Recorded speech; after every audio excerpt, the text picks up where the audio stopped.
Hemos visto hasta ahora, mis estimados estudiantes, que hay diferentes formas de cumplir las obligaciones, ¿no? Y una puede darse ante la imposibilidad, o bueno, ante la imposibilidad de cumplir respecto a del acreedor, es decir, por la mora del mismo puede ser, es decir, ante un rechazo injustificado o ante la falta de colaboración del mismo, mediante la oferta de pago y también la consignación. Hemos empezado a analizar además una figura que se daba en el derecho romano bajo el nombre de la datio insolutum, que es la denominada dación en pago. La dación en pago es una forma de extinguir las obligaciones, como habíamos manifestado, ¿no? Y se va a presentar cuando el deudor, con el consentimiento del acreedor, va a otorgar un bien diferente a lo que debía, y generando los mismos efectos del pago. Nosotros ya hemos analizado esto, hemos visto que es una excepción al principio de exactitud de las obligaciones, y hemos visto que está prevista en el artículo 307 de nuestro Código Civil, ¿no? Hemos visto que estamos entonces ante una norma no necesariamente imperativa, sino una norma potestativa, porque se le permite al acreedor decidir si va a aceptar o no una prestación diferente, ¿no? Hemos comenzado a revisar los requisitos una vez que hemos analizado qué es la dación en pago. Y hemos dicho que tiene que existir una obligación legítima, hemos visto que tiene que haber capacidad de disposición, pues nadie puede transferir más derechos de los que tiene. Tiene que concurrir la voluntad, el consentimiento de ambos, ¿no? Tanto del deudor como del acreedor. Tiene que entregarse una cosa diferente a la debida, pues si se entrega la misma, estaríamos sencillamente ante un pago. Es una transferencia, al igual que el pago, de carácter oneroso. Se va a entregar un bien diferente a lo que se debía, y por lo tanto, cuando existe transferencia, tal cual se les ha explicado, existen también las garantías de evicción y saneamiento, ¿no? Es decir, que el tradens tendrá, es decir, quien transfiere, va a tener que resguardar y también proteger el derecho de la persona que ha recibido el bien. Si es que alguien más se quiere atribuir derechos sobre el bien, también responderá por los vicios ocultos del bien. Eso lo hemos analizado el día de ayer. Debe constar por escrito, hemos dicho, ¿no? Pues si no existe prueba de la dación en pago, fácilmente el acreedor podrá decir que no se ha cumplido con el mismo y que debe cumplirse bajo el principio de exactitud. Hemos ingresado así a diferenciar la dación en pago con otros institutos jurídicos, con el primero que ya hemos analizado, que es el pago. El pago, como habíamos manifestado, no, bueno, va a cumplir con el cumplimiento específico, ¿no? Es decir, vamos a estar ante el pago cuando existe el cumplimiento específico de la obligación bajo el principio de exactitud, principios de identidad e integridad. Sin embargo, la dación en pago se caracteriza por entregar un bien diferente, ¿no? El objeto va a ser una prestación de dar, pero un bien diferente al cual se tenía que entregar. Posteriormente hemos hablado de la novación, ¿no? La novación es una figura, es un instituto jurídico por el cual se deja una relación, se extingue una relación obligatoria, dando lugar a una nueva relación obligatoria en la cual puede cambiar el objeto, ¿no? Pero ¿en qué se diferencia entonces la dación en pago con la novación? Que cuando se da la dación en pago, es decir, cuando se suscita la dación en pago, se va a cumplir instantáneamente con la prestación. Es decir, yo le digo, Claribel, te debía $10,000, pero toma este auto y cerremos la obligación y extingamos la obligación. Es decir, eh, generemos esos efectos liberatorios, ¿no?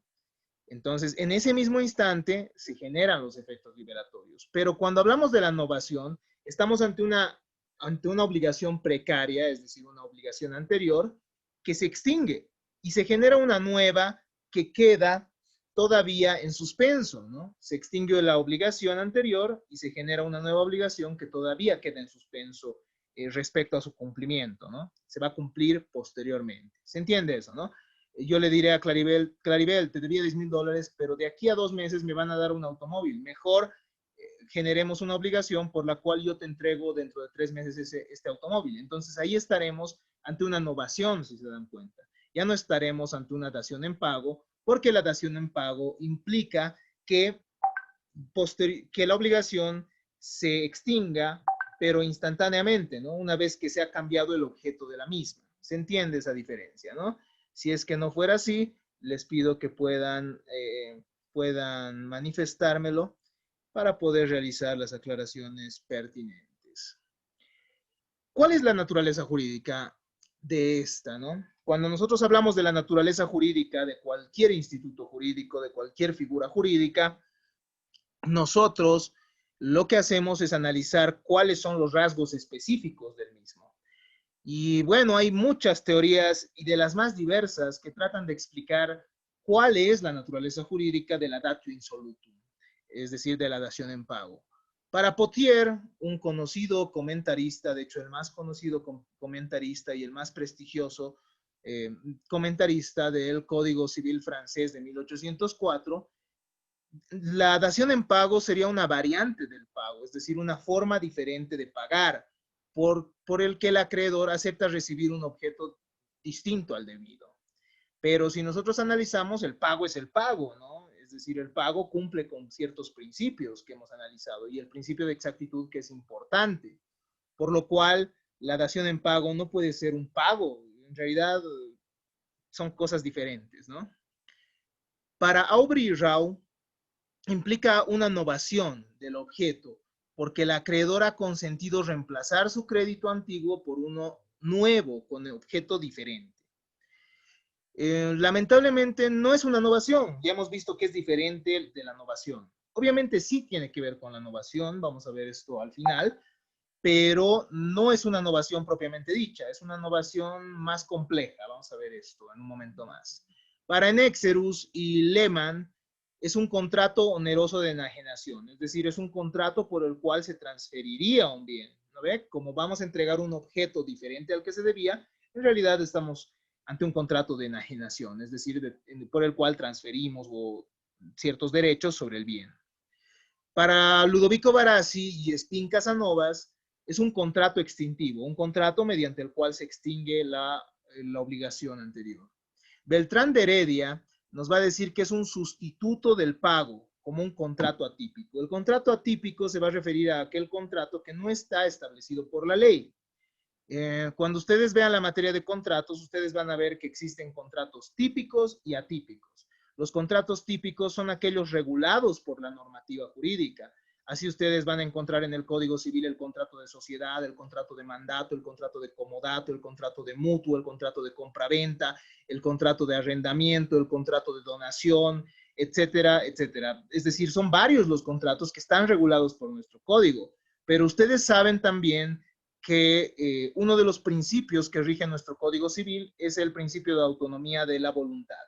Entonces, las personas, en mérito a la autonomía de la voluntad, pueden celebrar los más diversos negocios jurídicos.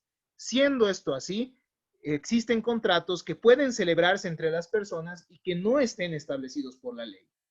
Por ejemplo, yo les doy un ejemplo, ¿no? Ustedes deben conocer el contrato de cuidado de los cuidadores de casa, ¿no? Ustedes alguna vez han debido ver esa figura del cuidador de casa, ¿o no? El cuidador de casa Sí, doctor. tiene un contrato especial con el propietario. Es un contrato que no está establecido en la ley, pero que tampoco es contrario a la ley, tampoco es contrario al orden público y tampoco es contrario a las buenas costumbres. Entonces, digamos que es tolerado esto, ¿no? También han debido ver, por ejemplo, el contrato de Pasanacu, ¿no? No sé si ustedes han visto ese contrato. Cada uno tiene un número y es un contrato. ¿Por qué? Porque las personas que forman parte del Pasanacu se ponen de acuerdo para generar ciertos efectos de carácter patrimonial. Se genera un consentimiento. Entonces estamos ante varias personas que tienen un número, etcétera, y bueno, a cada uno se le va entregando el dinero y es muy raro, ¿no? Este contrato. Incluso tal vez podría regularse este contrato y podría ser típico con posterioridad. Pero bueno, esos son los contratos atípicos, es decir, aquellos que no están establecidos por la ley. Y Beltrán de Heredia nos diría que la dación en pago es un contrato que no estaría establecido y regulado por la ley. ¿ya? Pero que obviamente nosotros sabemos que el límite de la autonomía de la voluntad, el límite de la libertad es la ley, el orden público y las buenas costumbres. Si un acto es contrario a estos, nuestra libertad se termina ahí, ¿no? Nuestra libertad termina donde la ley restringe, donde las buenas costumbres también restringen y donde el orden público restringe. Pero bueno, tras haber revisado varias teorías sobre la naturaleza jurídica, revisemos cuál es la que tiene mayor trascendencia en la doctrina. Es necesario, ¿no? Porque uno si no se queda con la duda. La opinión doctrinaria predominante nos dice que la dación en pago es un acto extintivo complejo. Es decir, va a ser un acto, ustedes saben que el acto jurídico implica la voluntad, ¿no? Es extintivo porque va a dejar sin efecto una obligación, ¿no? Es decir, va a generar esos efectos liberatorios de la obligación. Y además es complejo. ¿Por qué? Porque no solo va a asimilarse a una figura jurídica, encierra figuras jurídicas diferentes. En primer lugar, una novación de la primitiva obligación, seguida inmediatamente, sin solución de continuidad, nos dice, del pago de la obligación sustitutiva de la primera. ¿Se entiende eso, no? Entonces, se genera una novación, pero inmediatamente estamos ante el pago, cuando estamos en la dación en pago. Cuando estamos en la dación en pago, se genera una novación, es decir, la anterior obligación la extinguimos, celebramos inmediatamente una novación, es decir, una nueva obligación y la pagamos inmediatamente. Entonces estamos ante figuras diferentes, ¿no? Estamos ante una novación y un pago inmediato de la misma, de la nueva obligación. Hay pues bajo el análisis, nos dice Llambias, racional, dos actos que se han fundido en uno solo, es decir, son dos actos diferentes. La novación de la primitiva obligación, es decir, la anterior obligación la dejamos sin efecto, generamos una nueva y se paga inmediatamente la obligación sustitutiva, la nueva obligación. ¿Se entiende eso, no? En cambio, en la novación, si estaríamos ante solo una novación, estaríamos ante una nueva obligación pendiente de cumplimiento. Eso es lo que habríamos manifestado anteriormente cuando nos referíamos a las diferencias con la novación. De esta manera hemos terminado entonces esta segunda figura jurídica, esta segunda posibilidad, esta segunda forma por la cual se puede cumplir la obligación, ¿no? Entonces, no solo se cumple la obligación mediante el pago, sino también puede darse mediante la oferta de pago y consignación y mediante la cesión de bienes. Una tercera forma por la cual puede cumplirse las obligaciones es la denominada cesión de bienes. Era conocida una figura similar en el derecho romano bajo el nombre de cessio bonorum. ¿Qué es la cesión de bienes? Y bueno, antes que nada veamos qué eventualidades pueden darse respecto a una obligación, qué posibilidades pueden darse en la vida real. Y es que al final cada persona puede verse por situaciones de la más diversa clase, en condiciones de apremio, de penuria, más o menos grave, que para que él pueda satisfacer sus compromisos, ¿no? Una persona puede tener diferentes deudas y puede ser que esté apremiada, es decir, no pueda cumplir. Esto al margen del problema que pueda ser por la iliquidez o por la insolvencia, ¿no? ¿A qué nos referimos con iliquidez? Puede suceder que un deudor tenga muchos bienes, pero que no tenga estos bienes líquidos, es decir, que no tenga el dinero para poder honrar sus compromisos. ¿No ve? Ese es un problema que puede darse. Es decir, yo puedo deberle 10,000 a uno, 30,000 a otro, 50,000 a otro, pero no tengo el dinero. O sea, sí tengo bienes, ¿no? Pero no tengo el dinero. Puede suceder aquello. Entonces, y puede suceder también que los acreedores, por el principio de exactitud, no me quieran recibir uno de los bienes que les quiero dar, ¿no? El problema también puede darse por insolvencia, es decir, que no tenga yo dinero suficiente o no tenga yo los bienes para poder cumplir con mis obligaciones. Entonces, esto puede darse en la vida real. En esta situación, la buena fe e inclusive su propio interés le imponen deberes de sinceridad y lealtad específicos, ¿no?, al deudor, que tienen que ver directamente con la preservación de la par conditio creditoris, que significa que no tiene que discriminar y no tiene que cometer fraudes, tiene que cumplir con las condiciones del crédito. Entonces, la idea es que también tengamos un deudor de buena fe, ¿no? Un deudor de buena fe que no cometa fraudes, es decir, que no realice el pago solo a uno de sus acreedores y que finalmente, bueno, se quede insolvente totalmente. Un medio para poder solucionar esta situación es la denominada cesión de bienes, ¿no? O también llamada en el derecho romano la cesio bonorum. Y esta opera en protección del deudor, ¿no? Es decir, para que el deudor también pueda, para que el deudor no transfiera incluso sus bienes inembargables, pero pueda transmitir el resto. Y también va a estar esto a favor de la masa de acreedores, porque va a deber a muchas personas. Y bueno, entonces esto lo va a hacer mediante la figura de la cesión de bienes, ¿no? Entregando todos los bienes que tenga a sus acreedores, exceptuando los bienes inembargables. ¿Qué es esta cesión de bienes? Es una prerrogativa establecida por la ley que se instituye a favor del deudor insolvente, ¿no? El deudor insolvente entonces puede entregar.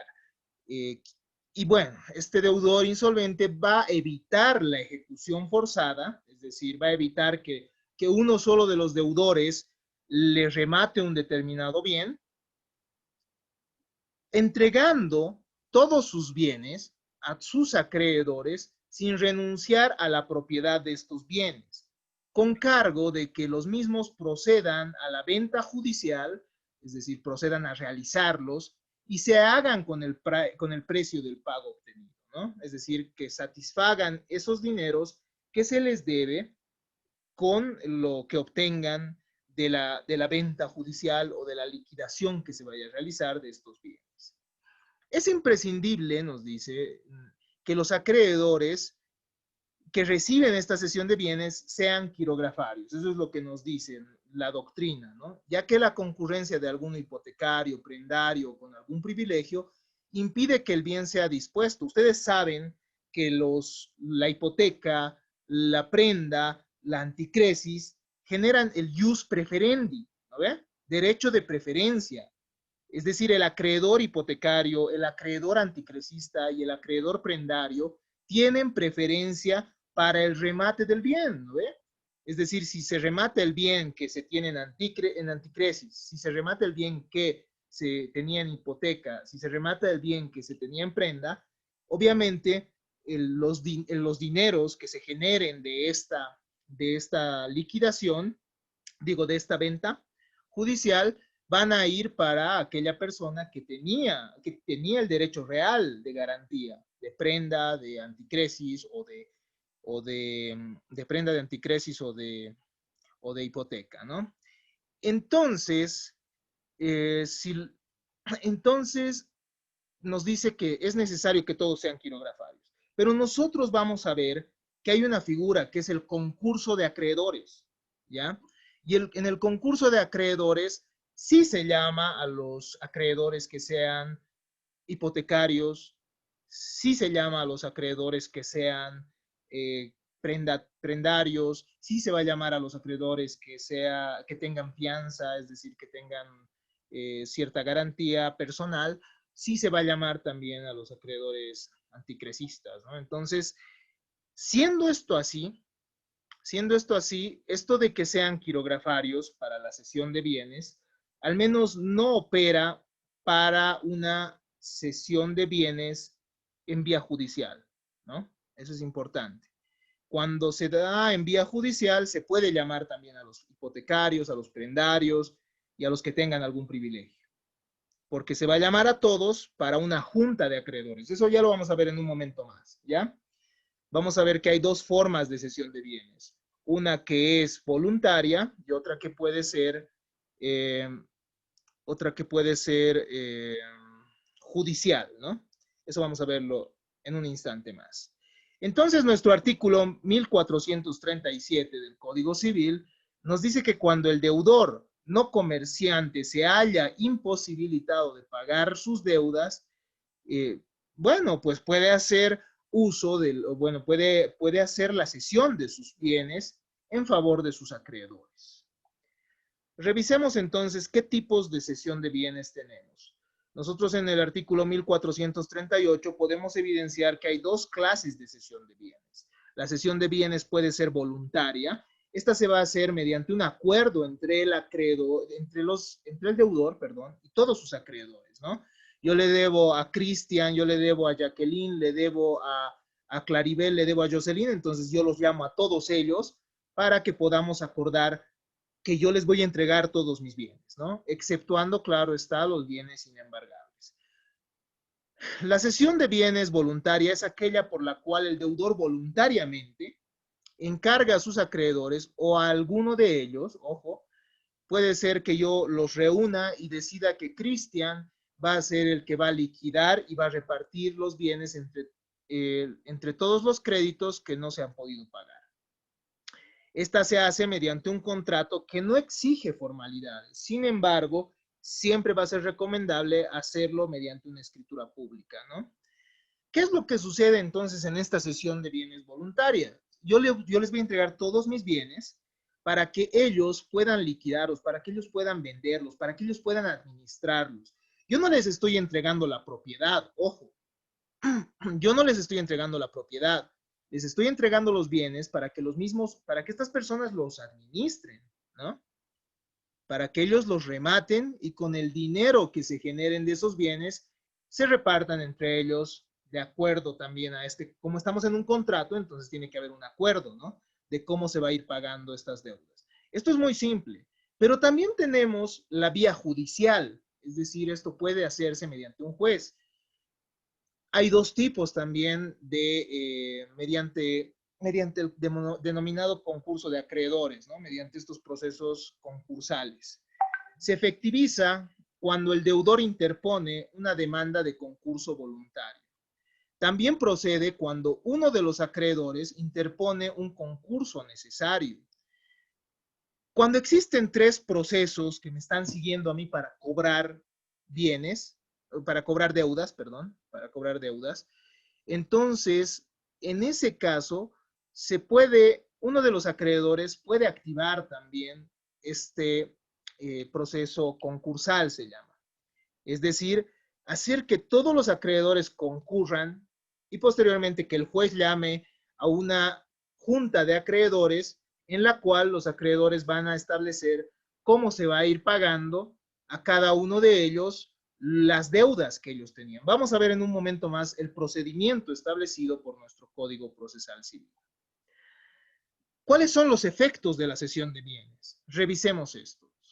El deudor, en primer lugar, se priva de disponer de los bienes cedidos. Una vez que el deudor llama a la masa de acreedores, no puede realizar actos de disposición. Y esto lo establece el artículo 1441 en su parágrafo 3, ¿no? Yo les otorgo a ellos, a los acreedores, es decir, yo como deudor, les otorgo a mis acreedores la facultad de administrar los bienes, pero además yo me limito, ¿no? Me limito a no disponer de esos bienes, me restrinjo de disponer de los mismos. Eso es algo importante que tienen que tomar en cuenta. En segundo lugar, el deudor no pierde la propiedad de los bienes mientras no sean enajenados por los acreedores que administran.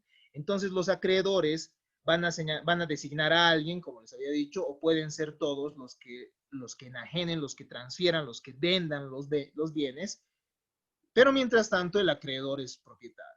En caso de existir más activos que pasivos, ustedes saben eso porque el patrimonio es una universalidad jurídica compuesta por activos y pasivos, ¿no?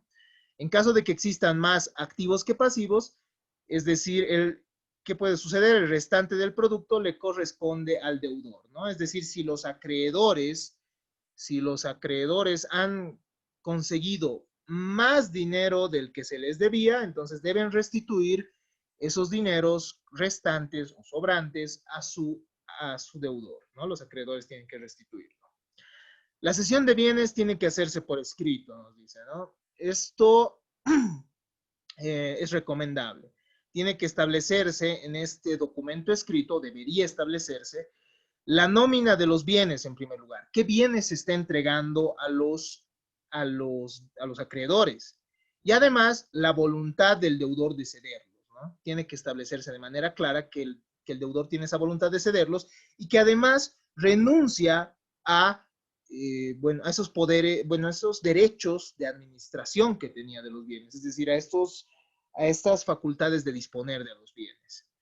Los acreedores anteriores a la cesión pueden accionar sobre los bienes objeto de la cesión, ¿no? Es decir, si hay un deudor anterior a la cesión de los bienes, puede recaer sobre los bienes de la cesión, si es que tuviera alguna preferencia, ¿me entienden?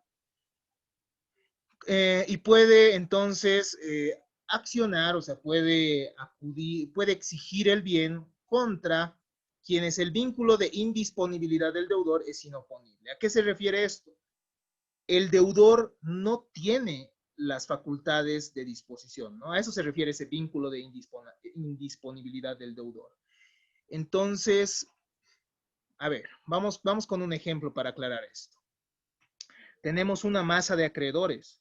Tenemos una masa de acreedores que ya ha aceptado los bienes, pero puede suceder que haya tenemos una masa de acreedores que ha aceptado varios bienes de su deudor. Pero puede suceder que tengamos un acreedor anterior a la entrega esta, ¿no? Es decir, a la cesión de bienes a la masa de acreedores, que tenga un derecho previo, sobre un bien, que tenga una garantía hipotecaria, una garantía prendaria o una anticresis. Siendo esto así, este sí puede oponerse. Entonces, el derecho que tuviera la masa de acreedores quirografarios sería inoponible. Ellos no podrían oponer su derecho ante esta persona que tiene un derecho anterior. Y esta persona que tiene un derecho anterior puede accionar a la masa de acreedores para que ese bien sobre el cual tiene preferencia se remate y se cubra su deuda. ¿Se entiende eso, no? Hasta ahí todo, espero que hasta ahí todo se encuentre. Los acreedores posteriores tienen que respetar el vínculo de indisponibilidad del deudor, ¿no? Si es que hay un deudor, si es que después me endeudo con alguien más después de ceder mis bienes, entonces obviamente estos van a tener que respetar. Les es oponible, diríamos así, la cesión de bienes realizada. Los acreedores cesionarios no pueden accionar sobre los bienes objeto de la cesión. Se han vinculado mediante la cesión para practicar la liquidación. Es decir, como yo les he entregado mis bienes a Mónica, a Rubén, a Rita, a Ruth y a Roxana, para que ellos los enajenen y posteriormente satisfagan su deuda, ellos después no va a poder venir Roxana y decir, ah, no, pero yo quiero que se remate esta casa para que me pague a mí. No, porque ya se han sometido todos ellos, todos ya han aceptado que se van a administrar todos esos bienes y se les va a pagar conforme a lo que se ha acordado en la sesión, ¿no ve? En la sesión de bienes. Entonces ya no pueden, ya están vinculados a ello. La administración de los bienes corresponde a los cesionarios o al liquidador. Puede suceder entonces que la administración de los bienes esté a cargo de todos ustedes, es decir, de Mónica, Rubén, Rita, Ruth y Roxana en el ejemplo, o también pueden designar a una persona que liquide los bienes, lo que habíamos manifestado. El deudor no tiene derecho ya de disponer de los bienes, pero sí tiene derecho a controlar cómo se está administrando y a la rendición de cuentas, ¿no? Es decir, el deudor también no podría aceptar o podría rechazar que haya un desequilibrio patrimonial, ¿no? O pudiera suceder que Mónica, Rubén, Rita, Ruth y Roxana decidan vender una casa que yo tengo de $200,000 en $30,000, ¿no? Entonces, el deudor también puede controlar aquello y solicitar la rendición de cuentas. Y una vez que se genera esa rendición de cuentas, también pueden generarse responsabilidades, ¿no? Porque habría daño generado, podría generarse un daño también por los acreedores, si se dan cuenta. El deudor puede retractarse de la cesión ofreciendo el pago. Puede suceder entonces que el deudor les diga, un momento, no, todavía no transfieran mis bienes, yo tengo el dinero para pagarles. Pero esto solo puede suceder antes que los bienes sean subastados, ¿ya? Algunos aspectos más. La cesión de bienes no comprende bienes inembargables, como les había dicho, ¿no? Estos bienes inembargables entonces están previstos en el artículo 1439 del Código Civil y artículo 318 del Código de Procedimiento Civil. En caso que el deudor oculte ciertos bienes, puede suceder, ¿no? Que el deudor oculte ciertos bienes que no hubiese entregado en la cesión de bienes. Entonces los acreedores pueden pedir la entrega de ellos, incluso pueden accionar penalmente por ciertos delitos de acción pública, como el delito de estafa, por ejemplo, ¿no? Pudiera suceder eso, pudiera acontecer. A ver, veamos qué más. ¿Cuál es el proceso concursal?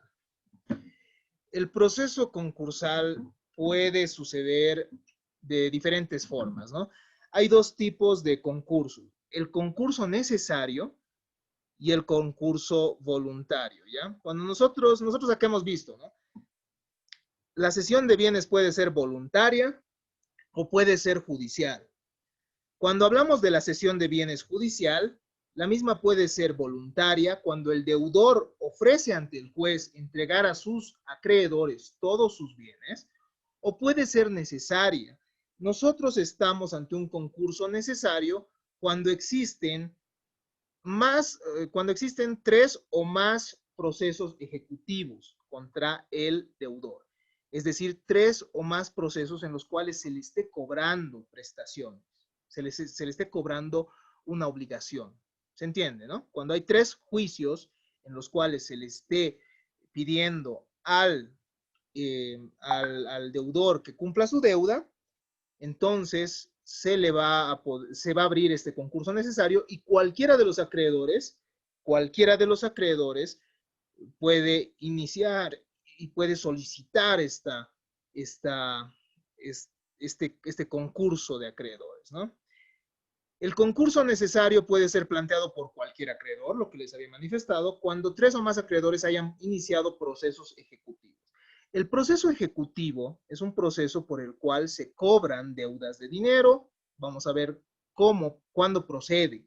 Eso vamos a analizarlo cuando veamos la otra posibilidad de los efectos de la obligación. ¿Ven? Nosotros hemos visto que los efectos de la obligación pueden estudiarse desde dos perspectivas. Desde su cumplimiento, así hemos iniciado el pago y ahora estamos viendo las diversas formas en las que se cumple, pero también puede darse el incumplimiento. Cuando se incumple una obligación, el acreedor, como hemos manifestado desde un principio, tiene ciertas facultades para acudir ante el órgano judicial para que el mismo, ¿para qué? Para que mediante la fuerza pueda cobrarse esos dineros que se le debe, ¿no? Es decir, o esa prestación que se le debe. Y una de las vías, uno de los procesos mediante los cuales puede solicitarse esto es el proceso ejecutivo, ¿no? El proceso ejecutivo implica que ya existe un derecho relativamente cierto, por lo cual no habría controversia, no habría una litis, un conflicto.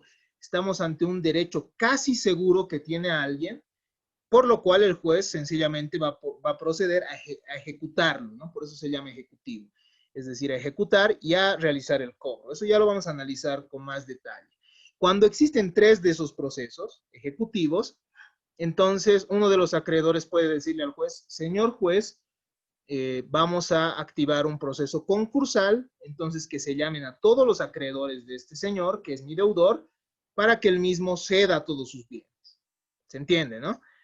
Estamos entonces ante dos posibilidades. Un concurso voluntario en el cual el deudor le dice, señor juez, quiero dar todos mis bienes a todos mis acreedores. O un concurso voluntario cuando existen tres procesos ejecutivos y uno de los acreedores le dice, señor juez, o bueno, también puede ser el deudor, le dice, señor juez, que el deudor entregue todos sus bienes para el concurso, ¿no? En caso de que el deudor promueva el concurso voluntario, se requieren estos aspectos. En primer lugar, la protesta de entregar los bienes, ¿no? Cuando se presenta esta demanda, es decir, este inicio del proceso, se va a protestar la entrega de los bienes, ¿no? Es decir, el deudor que ofrece va a decir, voy a entregar todos mis bienes, le va a entregar además al juez una nómina de todos sus acreedores, le va a explicar la relación de los bienes y derechos, es decir, qué tipo de derechos tiene cada acreedor respecto a cada bien, si es que hubiera esto, si es que hubiera hipoteca, si es que hubiera anticresis, si es que hubiera prenda. Les invito a ver también estos videos sobre estos tres temas en el canal de YouTube, ¿no? Al que ustedes tienen acceso. Ahí están las explicaciones que he realizado durante mis clases de derechos reales para que puedan ampliar un poquito más si es que no han podido revisarlo anteriormente o si lo han olvidado, ¿no? Si se admite el concurso, se notifica a la parte acreedora o deudora según el caso, ¿no? Si es que es un deudor, si es que uno de los acreedores ha iniciado el proceso, se notifica al deudor. Si es que el deudor ha iniciado el proceso concursal, se notifica a los acreedores. La notificación, por si acaso, es un acto de comunicación, ¿no? Es un acto por el cual se pone en conocimiento de la parte contraria que existe un acto procesal. Entonces, esa es la finalidad. Se les notifica entonces y se advierte que quienes comparezcan después de la junta tomarán el concurso en el estado en que se encuentra, ¿no? El juez entonces va a citarles a una junta de acreedores para que todos los acreedores se reúnan. Pero si alguno no se presentara, entonces va a tener que aceptar el concurso en el estado en que se encuentra. Porque cuando concurren los acreedores a esta junta, se van a realizar votaciones para ver cómo se administran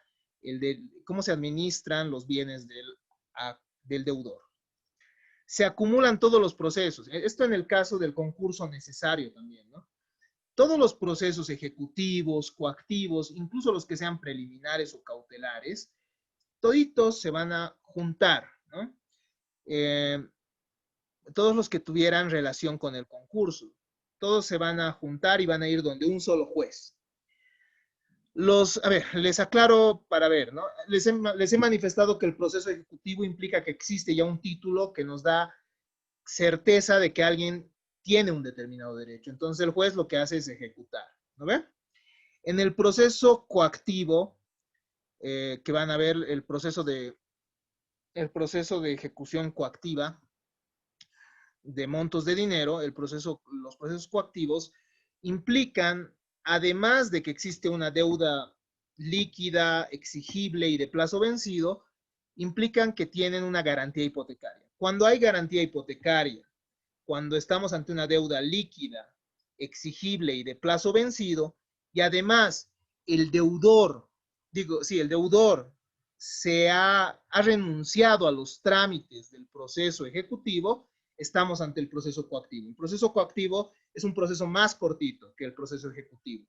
Es decir, el juez ya directamente empieza a rematar los bienes del deudor para el cobro del dinero, ¿no? Entonces, por eso se va a caracterizar el coactivo. El ejecutivo ya implica el cobro, ¿no?, de ciertos montos de dinero. Vamos a ver esto cuando veamos el incumplimiento. Y el coactivo es un proceso más corto aún. ¿Por qué? Porque el deudor, cuando han hecho el contrato de hipoteca, ha dicho, además, si es que no le pago, vamos a irnos al proceso coactivo. Es decir, que me van a cobrar más rápido. ¿Se entiende, no? Eso.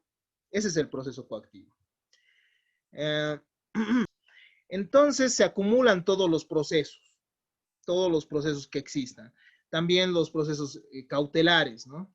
Los procesos cautelares se van a establecer ciertas medidas por las cuales se va a buscar que una sentencia favorable pueda llegar a tener su eficacia posteriormente, mediante la anotación preventiva, mediante embargos, ya van a ver estas figuras posteriormente, ¿no? También la figura de la intervención judicial, etcétera, etcétera.